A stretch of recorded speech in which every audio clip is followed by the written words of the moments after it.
I'm going to be on camera. All right.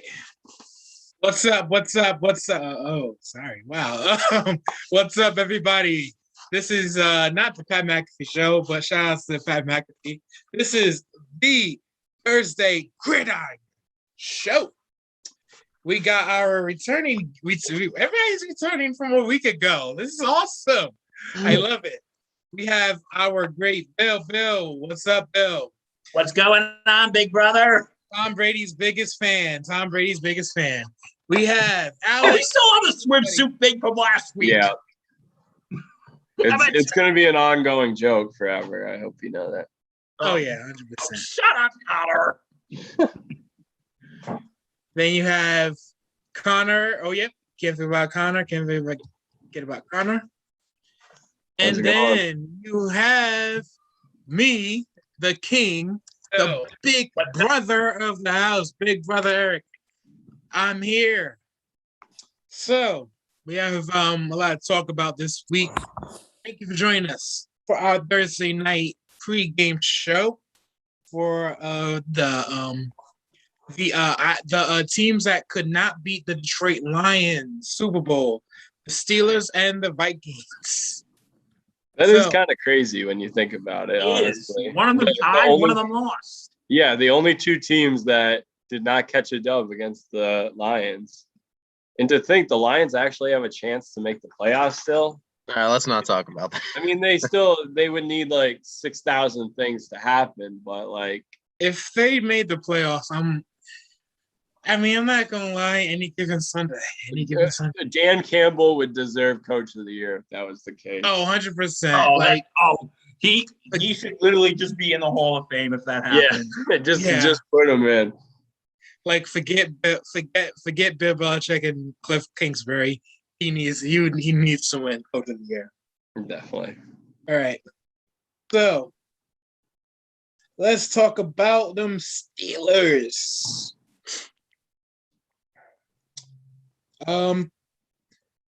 Big Ben. He is I guess he's gonna be gone after this year. So what do you guys think about that? I think it's time, man. He's slow as molasses. And they need a rejuvenation of youth at the quarterback position. And he probably should have retired probably 2 years ago now. And we saw how bad it was, especially last year's playoffs when they played the Browns. Man, he just was making poor decision after poor decision, and he can't move out of the pocket at all. It's time. It's time for him. One thing I noticed is that he's moving as slow as Tom Brady was when he was on the Patriots. But for some reason, Tom Brady's moving faster now, and he's older. I don't get it. It's that Tampa weather. It's that little blue pill. It's what? All right. Good. Alex, you want to enlighten on that? Sure. I mean, Big Ben, the shame about it is, I've never been a Big Ben fan, so I would be happy when he's out of the league. But that being said, Big Ben, when you really look at the last couple of years, he has really declined at a quicker pace than most. And it's similar to what we saw with Drew Brees' last few years. And similar like what you mentioned with Tom Brady, those last couple of years in New England. They were moving much slower, stuff like that. Granted, Brady, that's a different story now. But with Big Ben, I know people have drawn comparisons these past couple of weeks saying how can you say Big Ben is like declining? How is he washed when his stats are similar to younger quarterbacks that are playing right now? The difference is those younger quarterbacks are doing stuff that other rookies never used to do. And whereas Big Ben is actually doing stuff the quite opposite of what he used to do this past decade. So when you really look at it, Big Ben, it's, and there's no point in playing anymore. His career is already set and done. He has his 2 rings. He doesn't need to go for a third anymore. Granted, he'll never get an MVP, obviously. But that being said, he had a solid career, definitely a Hall of Famer. And honestly, it's time to at least, if I'm the Steelers, you've spent these last few years, you went after Josh Dobbs, you went after Rudolph, and now in the draft, and now you decided to bring in Haskins this past year. Why not just kind of like talk to Big Ben and say, hey, you're kind of done. I want to see what we can do next year with these guys. That's fair. Yeah. Bill. I agree with everything Alex said. And unlike what Alex said, I actually like Big Ben. So yeah, sorry. Yeah, we'll fight about this later. Anyway, You like him off the field too, Bill? He also smells his swim trunks. I wasn't going to go there, man. Okay, I really guys, wasn't going to go there. can you let me make my point, please? But the guy's getting up there in age, and like you're saying, you see this guy. He's been hurt a few times. He's going downhill. It's time. It is time for him to move on. It is time for him to ride off into the sunset. And like Alex said, you have your 2 rings. He's going to be a Hall of Famer. So I think it might be time for Ben Roethlisberger to pack it in. If he is, it might be time for him to go off to farm up. So with that jail. being said, yes, but he should have really retired a couple years ago at his prime. He's really declined ever since, and you definitely see it. He can still throw, but in baseball they're like 45-year-old pitchers. So anybody can throw. But you gotta. But in this game, you really got to be mobile. You got to be very, very active position. And he keeps taking a beating too these past 2 years. He does. He's definitely up there in age. I don't see this man winning the Super Bowl at all. I don't see the Steelers at all. They've kind of had their chance, but injuries. Vontaze Burfict. All of that has kind of played into effect. It took you a while to get that, Alex, man. I'm surprised. But it's been time. But it makes you wonder. It makes you wonder if they had a quarterback in place, especially last year when they were on that 13-0 start. Yeah. Would they have been to the Super Bowl potentially, or even the AFC Championship with a better quarterback than Big Ben? Maybe. I remember I remember Peyton Manning's last year. Brock Osweiler played a couple games. He did pretty decent, and then Peyton came out and finished the rest. So maybe. You never know. But they do have kind of a QB controversy here. What do they do at quarterback? Because I can tell you this right now, Dwayne Haskins doesn't. He's just another. I'm trying to think of his name. He's just another Josh Freeman kind of guy. Like, he doesn't really work at it.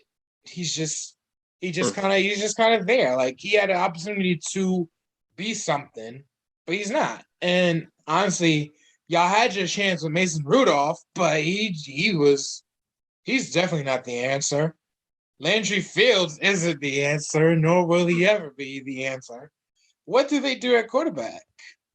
Well, it's kind of hard when you look at the situation right now, because especially with this upcoming draft class for QBs, this is not a deep quarterback draft class. It really isn't. And not gonna lie, even early you can say the quarterbacks are iffy. Guys like Sam Howell too. It's just going to be a tough draw there. But I would say, I know you point out Haskins, but at the same time, Haskins, when you really look at his situation, he was never given a full chance. In Washington, his first couple of years, his first year, you kind of look, he was thrown in after a few games and then he was taken out after a few games. It's kind of like, not gonna lie, when you really look at that, it shows you don't have faith in your quarterback right there. And as a rookie, Peyton's even said this too, it shakes their confidence at a young age too. And then the following year, he had only 3 weeks, I'm pretty sure, with Ron Rivera's new system. Not gonna lie, he barely had any time to get adjusted to it, and they get rid of him. I think Dwayne Haskins has gotten the short end of the stick his first couple of years, but it's tougher because he's got Mason Rudolph right in front of him too, still in the depth chart, and you have Dobbs right behind them too when he comes back off the IR. But it's a tough situation because you got Mason Rudolph he's taken a helmet to the head too many times already. So, but when you really look at Mason Rudolph, he's one of those serviceable guys. That's all he can do. He can only be a serviceable average quarterback. Dwayne Haskins, it still remains to be seen, but he's not developed yet. And it's kind of a shame. Maybe spending a year like this underneath Big Ben could help for the future when they fight for the quarterback. And then Josh Dobbs, they kind of wasted those few years with Josh Dobbs. They've had such an opportunity. Everyone's like, oh, then this is going to be Josh Dobbs' year. Big Ben continues to play. Josh Dobbs' year again. Nope, Big Ben's How they even traded him to Jacksonville, too. Exactly.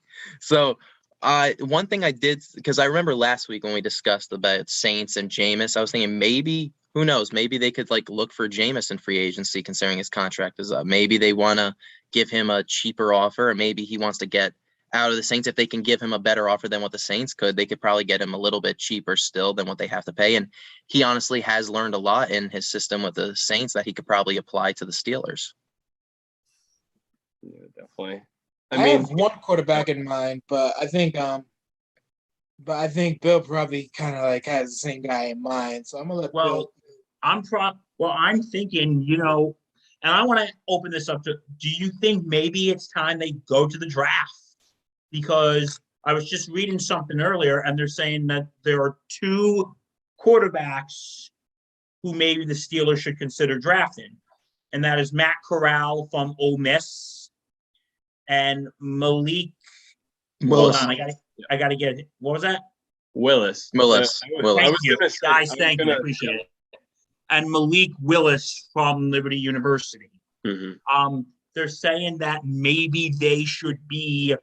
What would you say to maybe looking into one of them to be Pittsburgh's new quarterback? And it raises another question: is Pittsburgh going to be one of the teams that's going to be in line for maybe Aaron Rodgers or Russell Wilson? And as we know, Russell Wilson has laid out 3 teams that we could possibly see. Alex and I's beloved New York Giants, which we have opinions on that. If you've listened to the Sports Insanity podcast, I have made my feelings known. You also he's considered going to New Orleans, and he's also considered going to Denver. So is it a possibility that Russell Wilson could maybe throw a monkey wrench in there and say, okay, I'm going to Pittsburgh? But then you got to build your team around a 33. Is he 33 or 34, Russell Wilson? I think he's 33, 32, 33, right around then. We'll say between 32 and 34. But then you got to build your team around a 32 to 34-year-old quarterback. And do you really want to do that? Because that's one of my big complaints if he goes to the Giants. But that's a whole nother conversation. But are they going to possibly maybe be in line for Aaron Rodgers? Yeah. Or maybe Deshaun Watson, maybe, if that drama never ends. God bless him. And if they get Deshaun Watson, I'm not gonna lie, it's kind of funny. Or are you gonna just go to or are you just gonna go to the draft? That's the definition of some jokes just right. Yeah. But I could see if Deshaun Watson goes to Pittsburgh, I could see it being like a New England situation. Brady leaves for Tampa. Cam Newton comes in, basically the filler, and then they got Mac Jones. Yeah, that could be a possible. Well, I'm sorry, what was that, Connor? No, I was just saying that could be a potential plan too. They could make Big Ben retires. Maybe they bring in Deshaun Watson for a year, and then they draft someone new. I feel like Deshaun Watson's so young that they would kind of have to run with him. Probably. Especially with a huge deal. But yeah, when I look at the actual free agents in next year's quarterbacks, it's all been the backup guys. You got Trubisky, you got Winston, you got Brissett, you got Andy Dalton, Nick Foles, Cam Newton, Tyrod. I mean, I think you got to start going young here. I think they go Malik Willis out of Liberty, honestly. His arm isn't perfect in my opinion, but out of all the quarterbacks, I like his upside more, especially with the running ability. He kind of reminds me of a Lamar Jackson type quarterback. Very mobile, and I do like his arm, but he does need to improve on that. But yeah, I think they go young here, and they go Malik Willis out of Liberty. What would you say for possibly Matt Corral from Ole Miss? I think that's tough. I feel like you're going to have to draft him earlier, if anything. Yeah. And not going to lie, there's probably more valuable players they could really go for early on. Because, like, I feel like Malik, they could afford to wait on. Yeah, but the thing is, if they did Malik Willis, because they'll probably be around like the 15 to 18 range, maybe, and that's probably where Malik will be. But if he's not coming from a big school like Alabama or Georgia or LSU, and none of these guys are big. Which is kind of the interesting part. But with Malik Willis, I also like that combo of him and Najee Harris going forward. Maybe you start running maybe like a read option package where you kind of, go back and forth between the two. I think it would be a good development for both going forward if that move was made. So I have a theory, and I could be crazy, it could be not crazy. So and then after this we gotta move on. I don't foresee them going for Aaron Rodgers. Me personally, I think Aaron Rodgers stays. That's my opinion. Or he goes to the Vikings. One of those two. Pose to Brett Favre. Could happen. Russell Wilson is I see as a very high possibility. Many people has been saying, going back here, many people has been saying that once Big Ben goes, Mike Tomlin probably go with him. I don't think Mike Tomlin's leaving anytime too soon. I think if they either have the Russell Wilson type guy, I think that's going to be really good and beneficial for their team. But as we were talking, and I kind of thought about this, I have a good feeling the Dolphins are going to go after Deshaun Watson. So that leaves Tua Tagovailoa to, where is he going to go? I have a theory. If the Dolphins go after Watson, Steelers could make a run for Tua. It'd be interesting. And that is going – I feel like that Tua in that system is going to work. Like, you're going to see that kid go from, like, he's great now, and they need to really give him a shot, let him grow. But if he goes to the Steelers, that's going to be really good. So but that's just a theory, an NFL theory. But, I mean, hey, have that ring. You never know. So, TJ Watt. Oh, he's been on fire. Yeah, we can all agree he's on fire. Defensive Player of the Year candidate. Can we agree on that? Absolutely. Yeah. Yes, absolutely. Hands down. This like you don't want to go up against him. And me personally, I don't want to go up against him. If I was maybe Rifkin, maybe I have a chance because Rifkin's like the toughest player I ever. Shout out to our buddy Mike Rifkin. But maybe not. But TJ Watt, yeah, he's scary. Yeah, 47 tackles, 35 solos, 16 sacks, and had like 3.5 sacks last week. Yeah. So, with that, so you have TJ Watt on defense and slow Big Ben, but yet, you have Najee Harris is killing it lately. Are the Steelers a playoff team? Can they make the playoffs?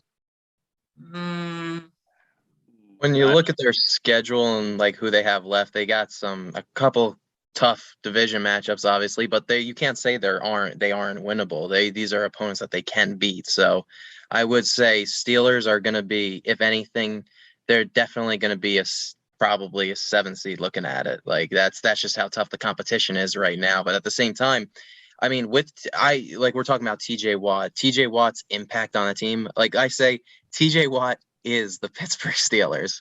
It's when you really look at it, there's no other person on that team that has a greater impact. No offense to Big Ben in his career. No offense to younger guys like Najee or even Minka Fitzpatrick right there in the back there. But at the same time, when you really look at TJ Watt and what he's accomplished in his 5 years as a player and his dominance, as long as he's healthy, he can help carry that team right to the playoffs because that defense is brutal with him.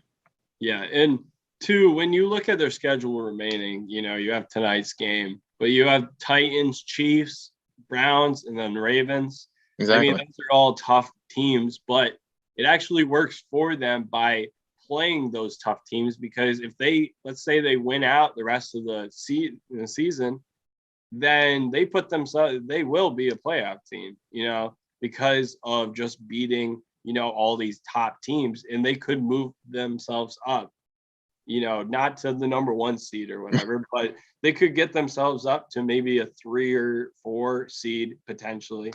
And when we look at the teams you just said, those are teams that have had their own struggles this year in like certain ways at some point, and they have had a tough time rebounding. So that's what makes these games more winnable for the Steelers. They've dealt with adversity already early on. Definitely. Well, I have to say is in their last games, the Steelers have the Titans, and that could be iffy because next week, this week there's talks that Derrick Henry might be back. So, but with no AJ Brown. True, but if you get the monster in Derrick, if Derrick Henry's back, yeah, Derrick Henry's more valuable than basically any piece to any team. Like for how much. Then that's if he's Henry's back, still then, the number 2 rusher. Exactly. That's crazy. And then you got the Kansas City Chiefs, who have been coming back and looking good lately. Browns, they're a strong team, but I think they could win that one. And then you got the Ravens, who they just won last week. Who they just beat last week. Mm-hmm. So I think the Steelers can get in, and I think because right now they're at the 8th seed, and we all know the number 7 seed is the Buffalo Bills. Shout out to our friend Nate Moser. Because like the next couple games, they got the Bucs this Sunday. The next week they got the Panthers. Then they got New England again. And then they got the Falcons and the Jets. So I could see them winning. I'm just saying because the Bills are just right in front of the Steelers. I could see them maybe winning 3 out of those 5 games. Mm-hmm. Okay. I could see them beating the Panthers. I can see them beating the Jets, and I can see them beating the Falcons. Especially see them beating the Jets. Sorry, Eric. Yeah, that's fair. And that tie could give them an advantage for all we know going down too. Absolutely. Yeah, and they got the head-to-head too. So.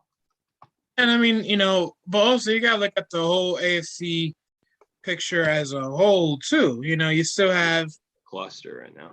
Yeah, it's a big cluster. They could honestly, the AFC is kind of a joke. If I could be honest. Let's break it down by seed. First place, you have the Patriots. They are probably my pick to go to the Super Bowl. I knew that they was going to make the playoffs. I knew that they was going to win AFC East, but they could mess around and make the freaking Super Bowl because they're freaking good. Titans are without Henry and Julio Jones. AJ Brown, Julio Jones. One of my a guy I follow. Shout out to Chiseled Adonis. If you don't know Chiseled Adonis, I suggest you follow his page because he does hilarious commentary. He's a great Pittsburgh Steelers fan. Shout out to Chiseled Adonis. He was saying that the Titans are like a what if kind of team. What if Derrick Henry was healthy? What if AJ Brown and Julio Jones were healthy? They're very what if team. So, but they're very beat up. Ravens, Chiefs are getting hot right now. And a couple years ago, that's basically the same thing what happened. They got hot after like mid-season and messed around and made the Super Bowl won. The Chargers are basically the Falcons of the AFC. The Bengals are a good team. They're a really good opponent to face off. Bills are fraudulent. And then you have the Steelers and Colts. So it's very, very probable, very possible. My pick, yes, honestly, yes, they could. I'm not saying they will. I'm not saying they won't. They very, very, very, very much could though. But let's talk about a team that probably that I feel like had high expectations coming into this year. Like anywhere I saw, anywhere I looked, they said that this team was going to be a great team. And they have not exceeded any expectations. They have actually lowered expectations. They've not met any expectations. The Minnesota Vikings. On a scale of one being Miami, 2 being a hot desert, a summertime in Arizona, how hot is the seat Mike Zimmer is on? I would have to say a 9.9, unless they somehow miraculously win every single game and make the playoffs. I don't see that guy having a job. His poor coaching at the end of games has lost them so many games. I believe the stat was something like 6 or 7 games for them have been decided by only a couple points. Like actually, all of their games except for one have been decided by one score. Yeah. And they have lost every one but like one, right? Mm-hmm. And that just shows that comes down to bad coaching. That doesn't come down to play of the players. And when we look at their quarterback, Kirk Cousins, in my opinion, he's been playing like incredible. Definitely a top 10 quarterback this season. Easily. Maybe even a top 5 or 6 quarterback this season. You can make the argument. He's not the problem. He's actually doing well this season. But I think he's got to go. Mike Zimmer does. I don't see him staying. Yeah. Like he has a choice, but Mike Zimmer should have been gone a while ago, in my opinion. That's the thing. I can't stand Mike Zimmer. I think he's cost the Vikings a lot of games over the years that they could have easily won. Like Connor said it best, his coaching at the end of games is one of the worst I've ever seen.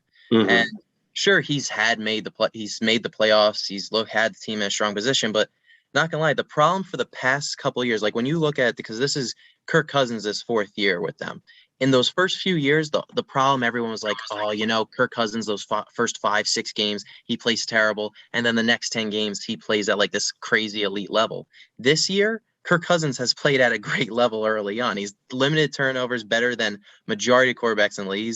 He's one of the most accurate quarterbacks we've seen this year, especially. And not to mention, he just tears it up every single game. And when I really look at it, this obviously shows that considering they're 5-7 now, that the problem really is not just the defense, but it's also Mike Zimmer's coaching. He has cost them games. When you really look at it, every game, even games they've won, every single game has been decided, except for one game, by one score, whether they've won or lost, except for that one game. But when you really look at that, no team should be in that position throughout the whole entire season. Granted, does that make for a great game to watch? Sure, it's a one-score game the whole time, but not going to lie, Vikings are in a position where they should be much better than they're at right now, and this all falls on Mike Zimmer. And he honestly, in my opinion, should be gone now. Hey, also too, I was gonna say also too, there's like 6 or 7 of those games too that are against playoff teams that they lost by one position. So it shows that there's talent there. But yeah, I'll give it to Bill here. Yeah, because like what you just said, losing the playoff teams. And guys, can we just think about this for 1 second? 1 second. Ready? You ready? Let's do it. You lost to the freaking Lions. You lost to a team that was winless. You were their first win, Mike Zimmer. You should be ashamed of yourself. And if you just look, not just this season, if you look overall, and I'm bringing up stats here because stats don't lie. 7 years in Minnesota.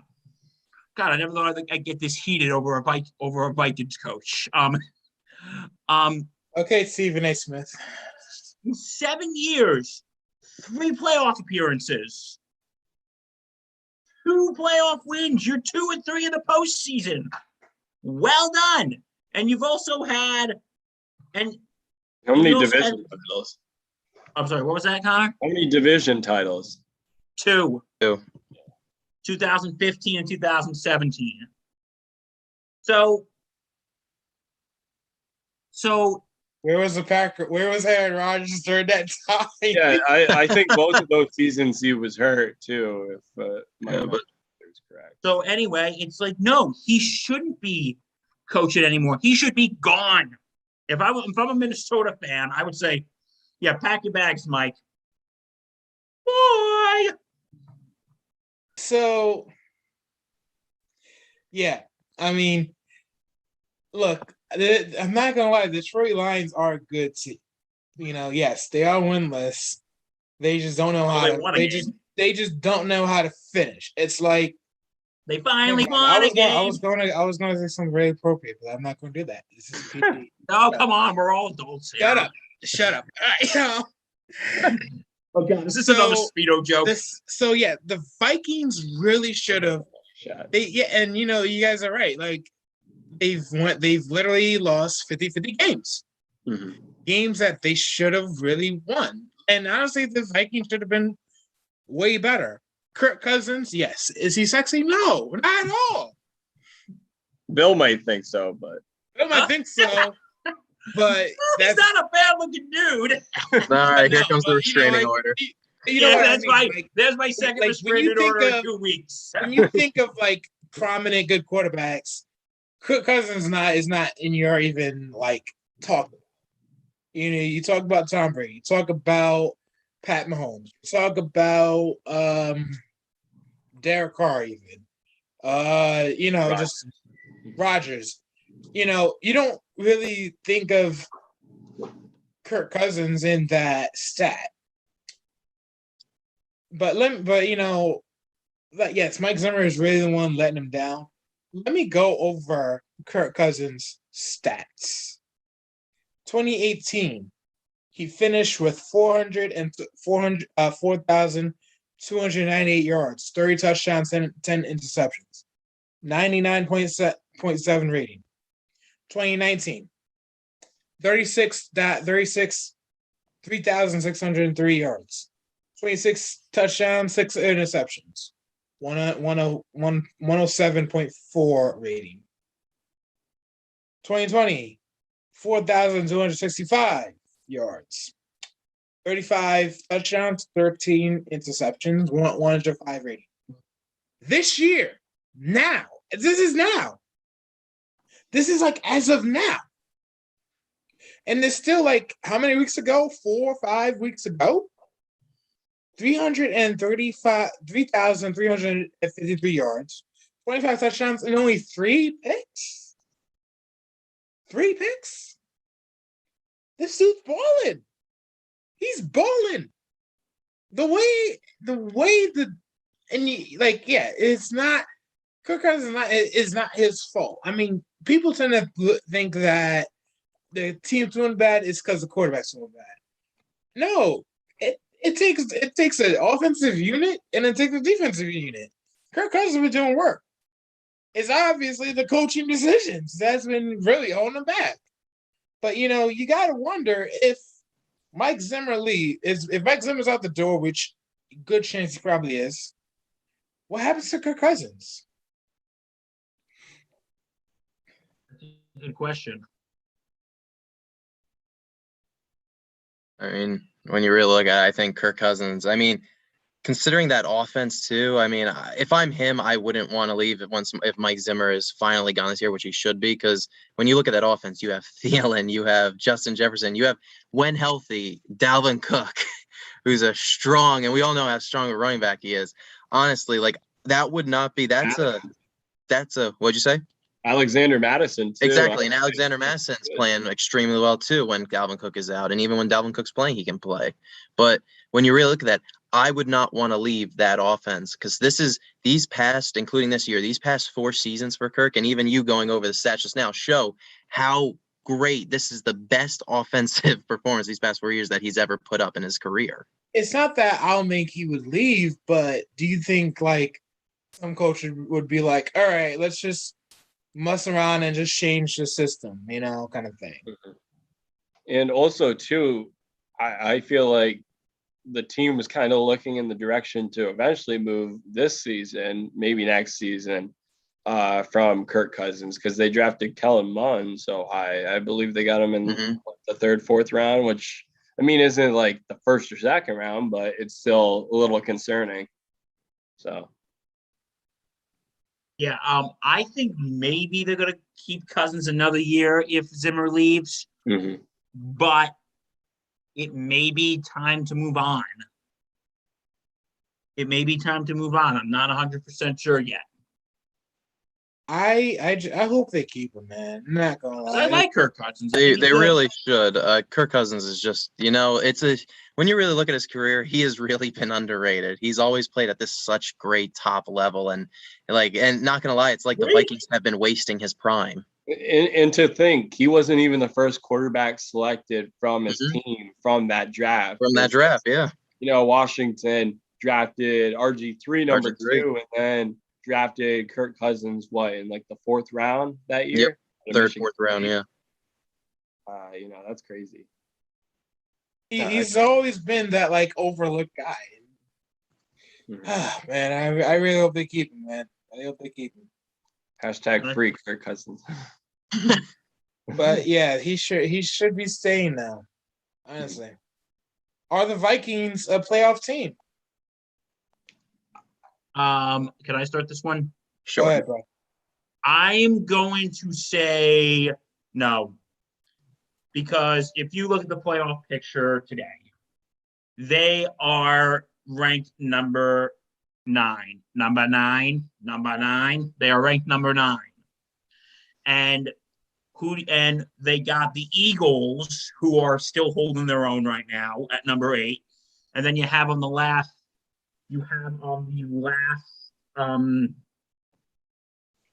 feed, you have San Francisco holding on for dear life. So because let's look at the Vikings' remaining schedule, shall we?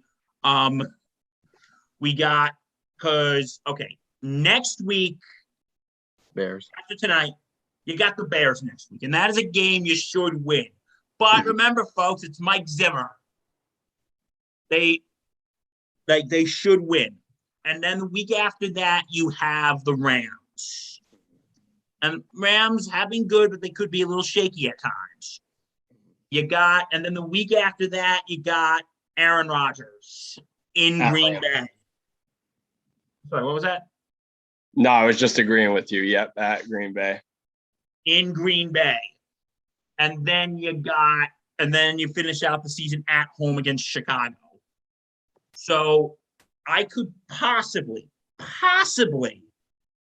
see maybe after tonight, I think if the Vikings are winning, they're basically going to have to win out.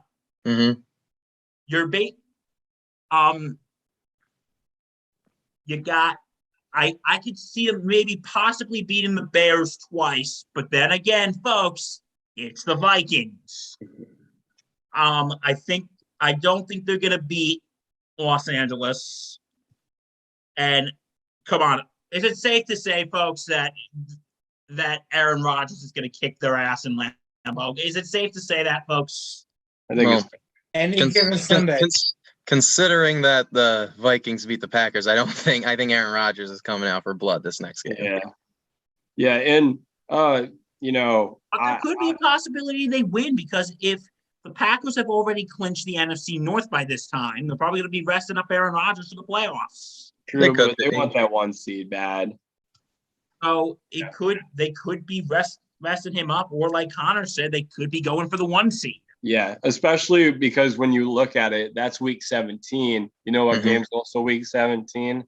It's you got, not only does the Rams play Baltimore that week, but also you have another big game where you have Arizona versus Dallas, and those are two other teams that are competing.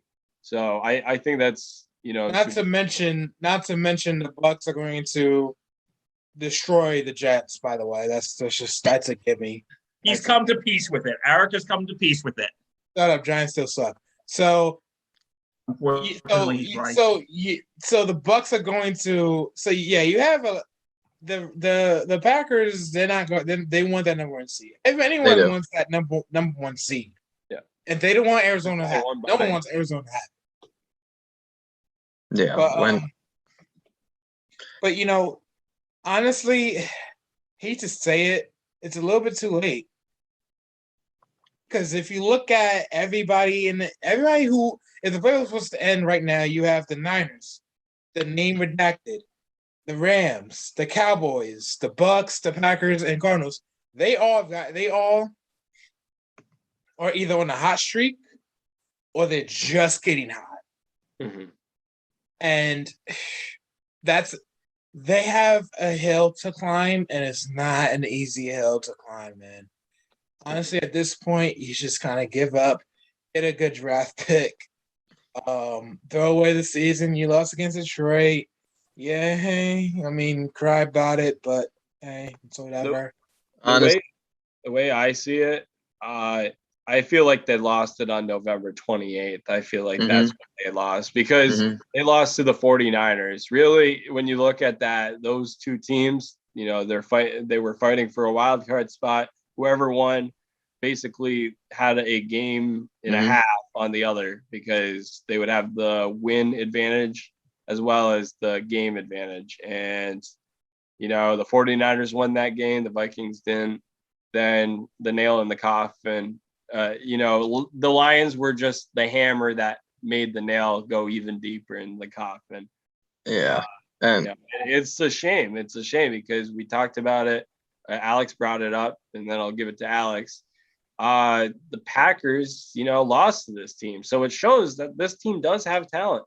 If you're able to beat it, the Packers team that's destroyed a lot of different teams this season, you got talent. Alex, what do you think? Sure. And going off of that, I mean, they obviously do have talent. When we really look at this, should they be a playoff team based on what we expect going into the season? Of course. Are they right now, especially since Bill went over the remaining schedule, they have to win out, basically. And the sad part about it is when they were 3-5, all of a sudden things click. You beat the Chargers, and then you beat the Packers, surprising everyone. Despite if it was at home, you still beat the Packers regardless. And you're 5-5. Then you're going into these next 4 games. You had, looking at it this way, you had the Niners, Lions, Steelers, and the Bears, those next 4 games, all winnable games. And you really couldn't afford to lose 2 of them. What do? You lose the first 2 games. You lose to the Niners, the way Connor just said, by 8. And then, of course, you lose to the winless Lions. Like, that just even put the nail further. And honestly, like, could they win tonight? I can see them winning tonight, because Steelers, obviously, regardless, they still have their certain struggles too this year, we have seen at times. So could they lose this game to the Vikings? Definitely.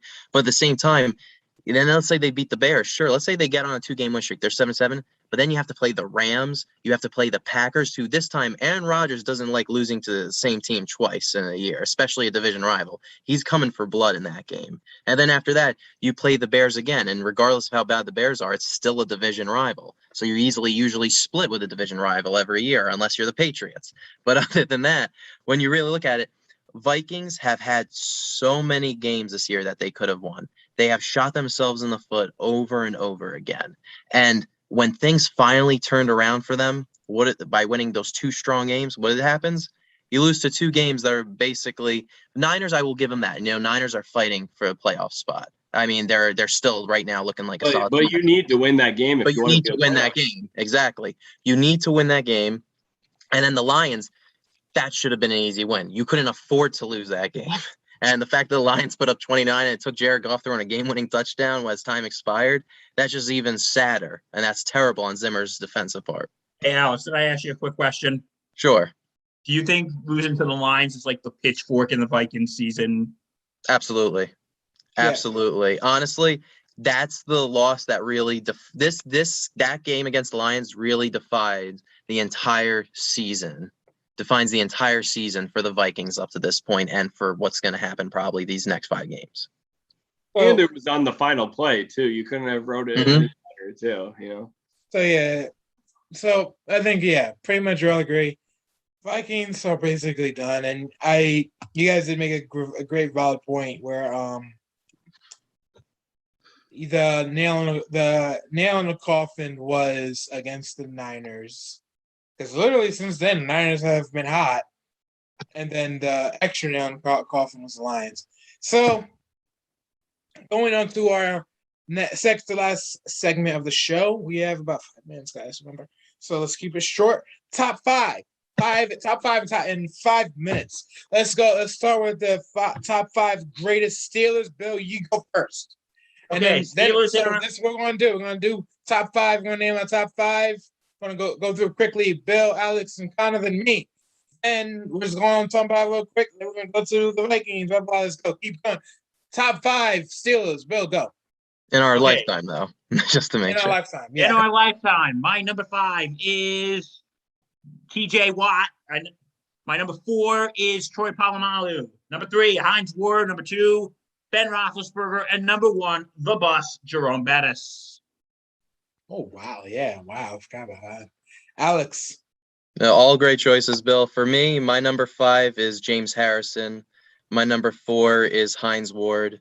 3, to me, I have to give him respect regardless, is AB. I mean, his first 8 years were great. And then number 2, Big Ben. And number 1, for obvious reasons, is Troy Polamalu to me. And it just lost his hair. You know what the funniest part is? I'll save us some time. I have the same exact list as Alex in the same exact order.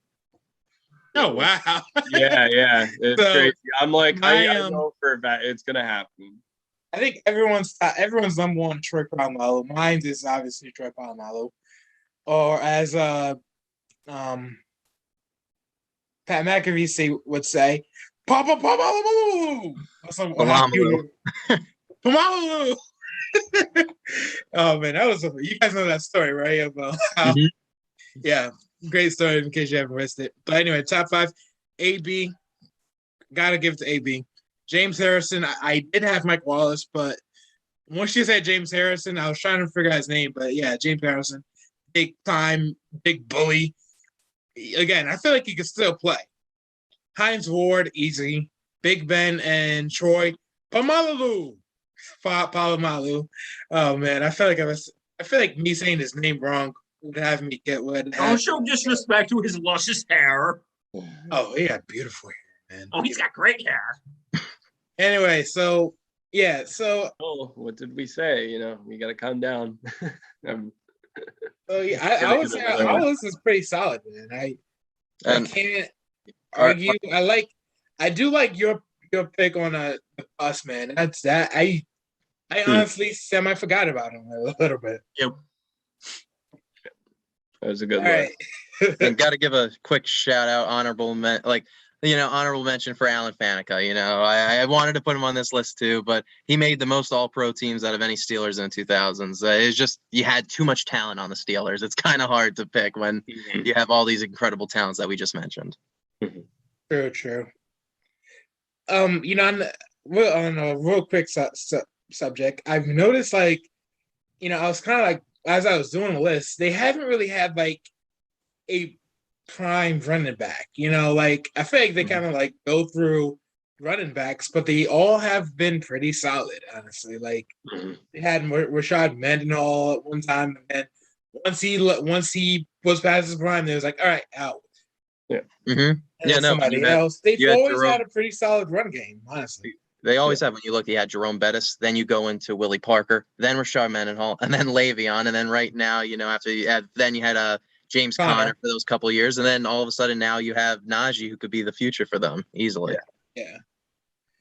What list do you guys want to do next? Let's Coaches do Vikings. Let's give Let's do Vikings. Vikings? respect. All Go right. the Vikings. Connor, you start with the Vikings then. Okay. So number 5, I got. You know what? I'm gonna move. Let's do Kevin Williams at number 5. Absolutely. Number 4, I got Harrison Smith. Number 3, I got Jared Allen.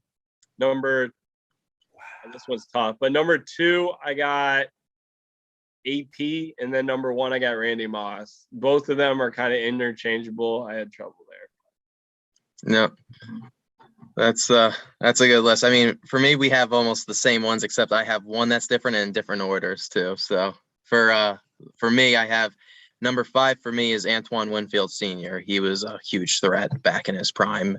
Number 4, Kevin Williams, honestly, one of the most underrated. Number 3, I would say has to be Jared Allen. I mean, I wish I could say he's top 2, but Randy Moss belongs to that 2 right there. And then I think we all know AP is arguably the greatest Viking ever. So he's easily number 1. Okay. My number 5 is Harrison Smith. My number 4 is Jared Allen. My number 3 is Case Keenum. And my 2 and 1 are the same as Connor's. I got Adrian Peterson, number 2, Randy Moss, number 1. Yeah, I only have 3. 3. Yeah, I only have 3.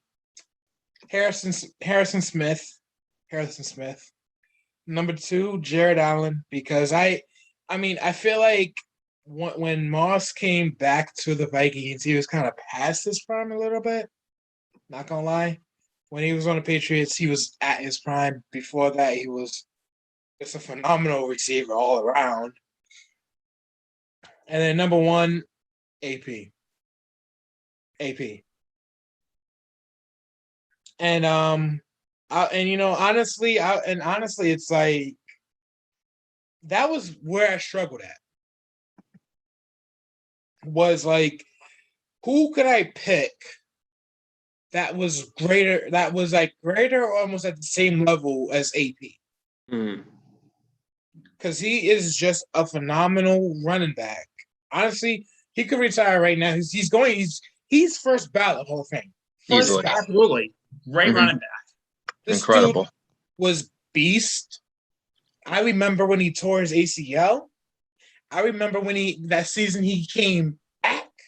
And when he came back from that, he came back with a vengeance. It stinks that he couldn't break the rushing record in a single season. He almost did. If he finished that run for a touchdown instead of getting stopped, he would have broken it.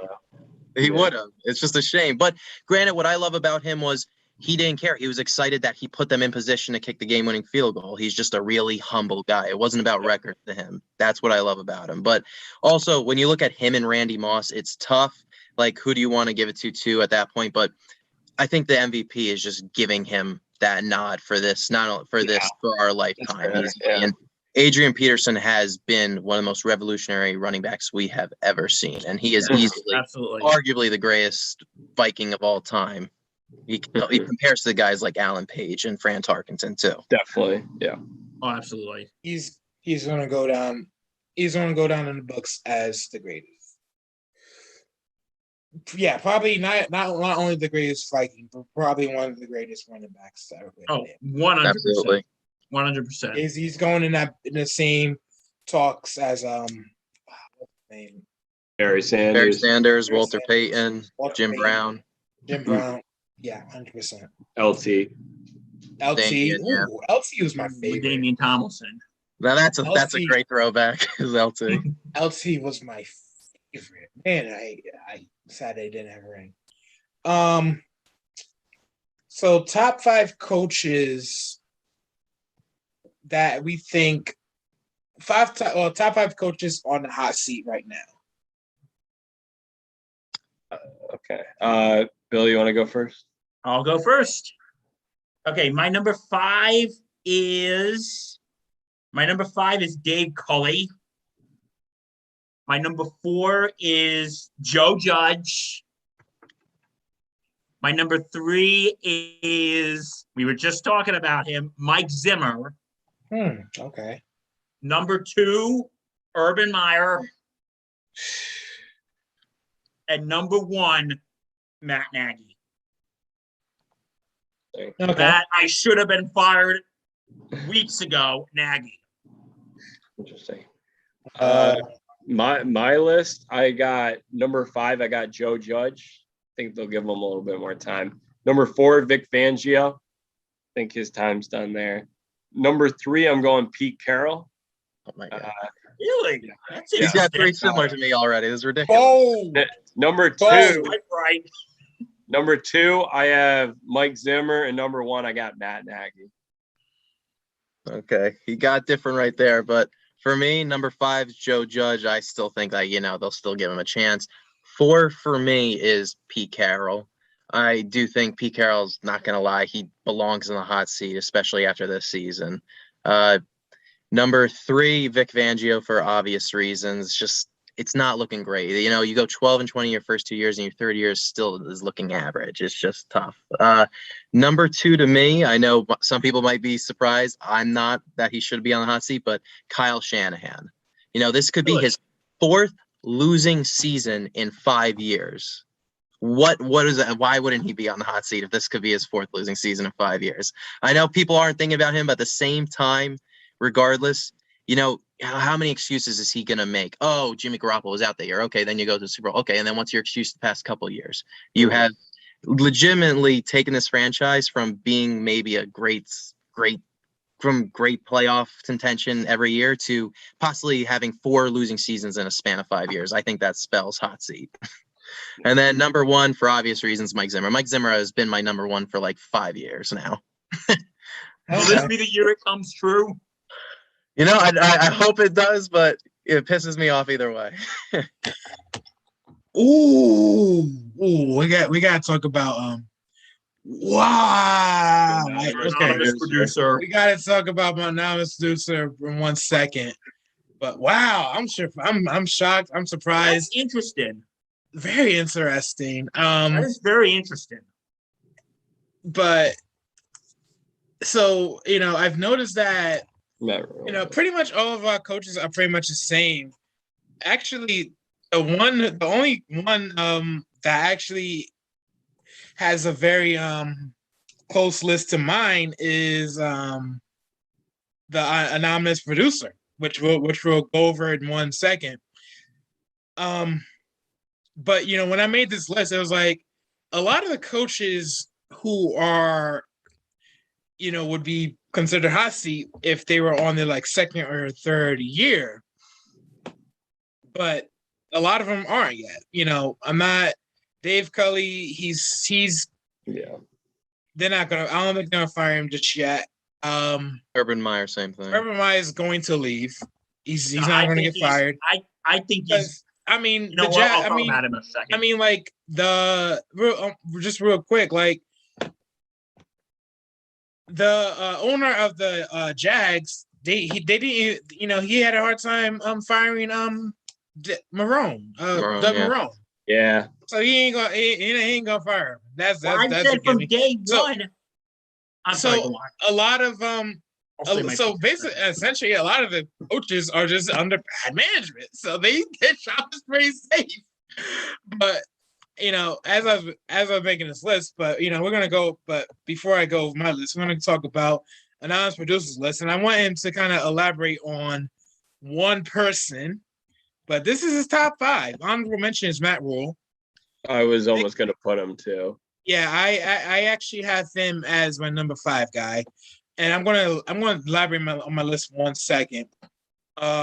Pete Carroll, producer, you want to come in? Pete Carroll, and no, wait. This is the thing that shocked me. Sean Payton as at 3. No. As much as I respect our anonymous producer, I'm going to disagree with that one. Matt Nagy and then Joe Judge. Those 2 I totally agree with. I feel like if Sean Payton were to have been fired, he would have been fired during that span where I don't think I don't think Payton's going anywhere. Sean Payton has still had strong years, but I personally, I've told this to Connor many times. I don't think Sean Payton ever deserved to be coaching again after that. I really strongly disliked Sean Payton after that whole entire Bountygate. Yeah. after Bountygate.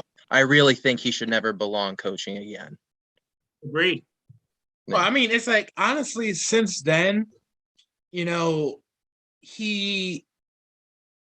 literally just been an ongoing process of just trying to get back to Zubo. Because, once that happened, the defense just went to absolute shit.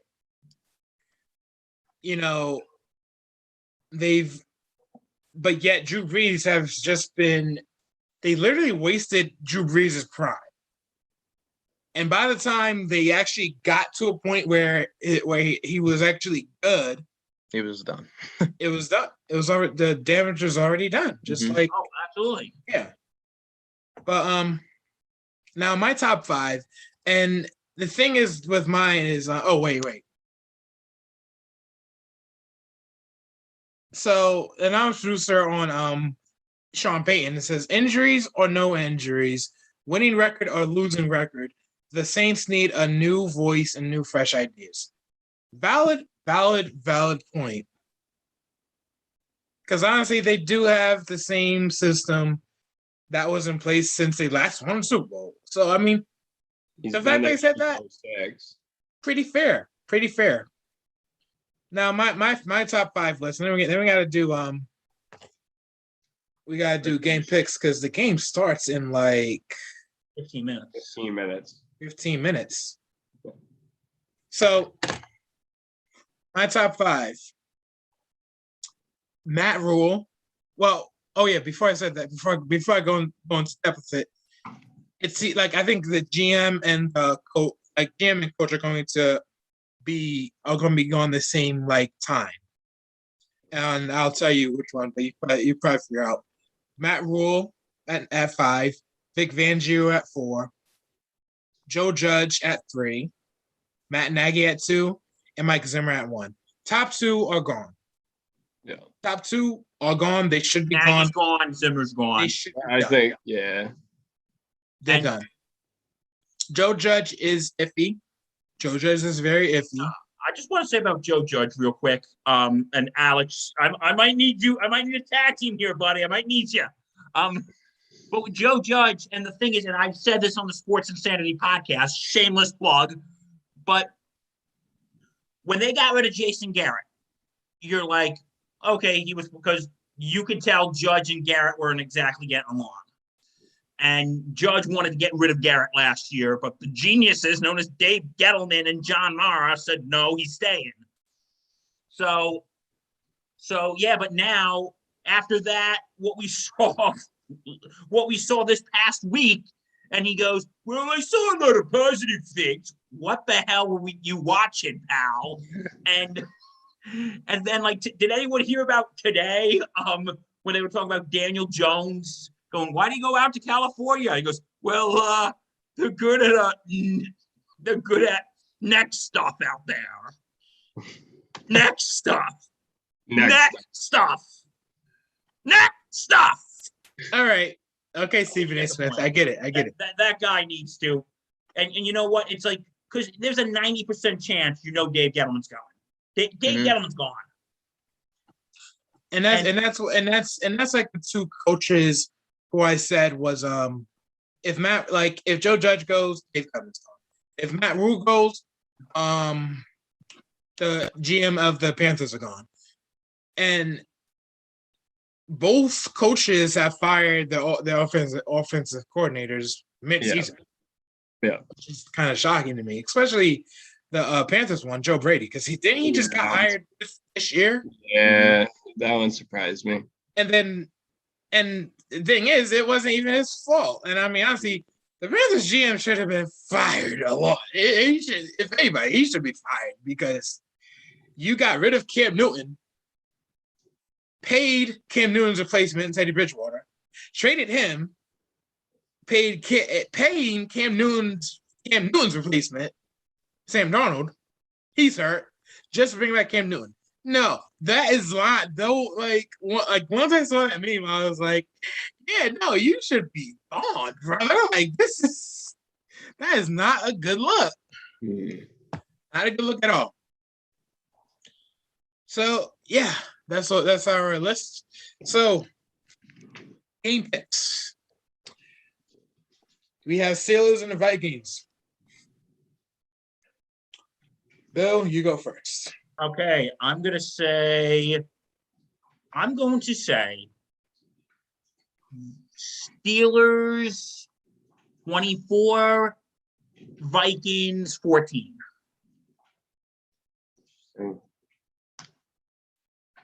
What I'm going to choose, I'm actually going to say it's slightly lower scoring game. I have it as 20-17 Vikings. I'm gonna go with Vikings on this one, and I'm gonna say Vikings win 28-24. So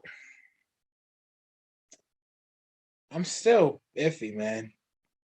Earlier, I was like all confidently saying the Steelers. Now I don't know. Stick with your guns. You're gonna be disappointed if right. Change right. your pick. I want to go against the I really want to pick the Vikings, but TJ Watt is on the other side. Like, because Kirk Cousins is a great quarterback. Dalvin Cook is back, but TJ Watt is in the backfield, and that's a bad man. So I'm sticking with the Steelers. And I'm as Rules is going with the Steelers 21-10. I'm going with the Steelers 28-21. So that's our show, guys. Thank you for joining us. Connor, Alex, Bill, join us next week. I'll actually be here next week too, which is going to be crazy. Lit, at least for now. For the Chiefs and Chargers. Ooh, that one's a good one. That's going to be a good That's one. gonna be a classic. Till then, guys. Big Brother signing off. Peace.